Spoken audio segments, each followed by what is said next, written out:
Meanwhile, across America, statues are being toppled. Streets and schools have been renamed. We're in the middle of a revolution, remember, all for the sake of purging the memory of long-ago racism. But in New York, they have a very different plan. They're now honoring a genocidal dictator. Amazing. The city council, led by Jumaane Williams, who's a frequent guest on this show. If you watch, you'll know exactly who he is, running for lieutenant governor of New York right now, just voted to rename a street after the Haitian dictator Jean-Jacques Dessalines. In the early 1800s, Dessalines ordered the genocide of all white people on the island. That included men, women, and children. And he did it. It's what he is best known for. New York City apparently finds that impressive, so impressive, they're going to name a street after him.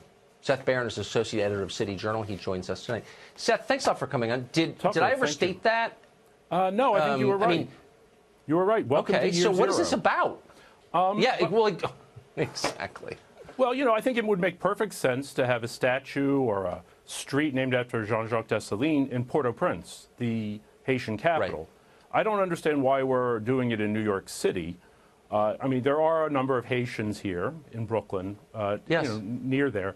But, this is advocated by the same people, Jumaane Williams and others, who want to tear down the statue of Columbus at Columbus Circle, who want to rename, Stuyvesant High School because Stuyvesant owned slaves. So it's a very extreme kind of measure. I mean, if you recall, a year ago, Jumaane Williams was very much in favor of the Puerto Rican Day Parade honoring Oscar Lopez Rivera. I know you had him on then. Oscar Lopez Rivera yes. was a terrorist who bombed a major historic landmark downtown and killed several people, including a cop.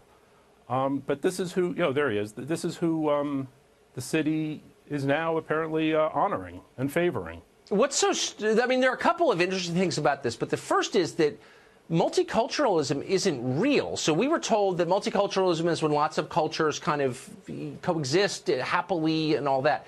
This is really destroying one culture and replacing it with the new, a foreign culture. I mean, that appears to be, we're taking your monuments down and putting ours up. I mean, that's kind of what's going on. Well, I talked to one member of the city council, a Republican, who voted for it, for this street renaming, and he sort of indicated that this was like insurance or a SOPs. This way, this will protect Columbus. Like, if we give them this street for after Dessalines, then they won't come after Columbus. And I said that's like the strategy of feeding your friends to the crocodiles in hopes that they'll eat you last. I think that they'll have Dessalines and take Columbus eventually, when they want to, when they're ready. But Columbus discovered America, and this is America, so maybe there's a reason we celebrate Columbus. Dessalines, whatever, I'm sure he had good points in addition to being a genocidal nutcase. Sure. No one is monochromatic, but, like, what does that have to do with America? Well, nothing, right? History is complicated. History is complicated, and everybody has their mixed, their mixed story. According to Jumaane Williams, Columbus, Jefferson, Washington, it's all arbitrary why they're honored and Dessalines or Mugabe, I guess, aren't. I guess that's next, Mugabe. Yeah. Seth Barron, City Journal. That was a great story. Thank you for that very much. We're going to talk to Jumaane Williams, I think, next week about this.